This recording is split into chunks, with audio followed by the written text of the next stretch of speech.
Friends, இது பார்த்தீங்க அப்படின்னா கடலை நம்ம டிபார்ட்மெண்டல் ஸ்டோர்லலாம் வாங்கும்போது பச்சை கடலை தான் இருக்கும்.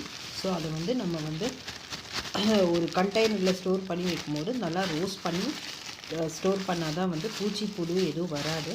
ஸோ இன்றைக்கி பாருங்கள், நான் வந்துட்டு கவர்லேருந்து கொட்டி ஏர் ஃப்ரையரோட இதில் வந்து வைக்க போகிறேன்.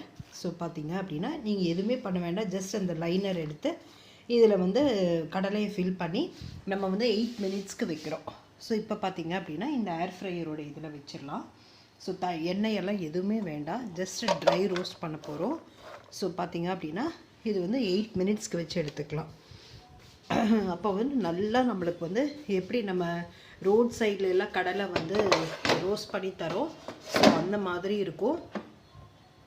ஸோ இந்த மாதிரி க்ளோஸ் பண்ணிவிட்டு நம்ம வந்து ஸோ இப்போ பார்த்தீங்க அப்படின்னா 185 டிகிரியில் 8 மினிட்ஸ் வச்சு எடுத்துருக்கலாம்.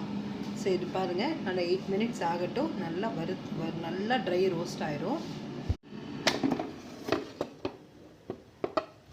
பாருங்கள் எவ்வளோ சூப்பராக அப்படியே சூடாக ட்ரை ரோஸ்ட் ஆயிடுச்சு. இன்னும் ஒரு 3 மினிட்ஸ் இருக்குது. ஸோ நல்லா சுட சுட சூப்பராக வந்துட்டு நல்லா ரோஸ்ட் ஆகிடுச்சு. ஸோ இது நல்லா ஆற வச்சு ஒரு கண்டெய்னரில் ஸ்டோர் பண்ணி வச்சோம். கிட்டத்தட்ட 1 மாதம் 2 மாதம் வரைக்கும் ஒன்றுமே ஆகாது. ஸோ இந்த மாதிரி நிறையா ஏர் ஃப்ரை ரெசிபீஸ் வேணும் அப்படின்னா நீங்கள் தயவு செய்து வந்து என்னோடய சேனலை சப்ஸ்கிரைப் பண்ணிக்கோங்க. தேங்க்யூ.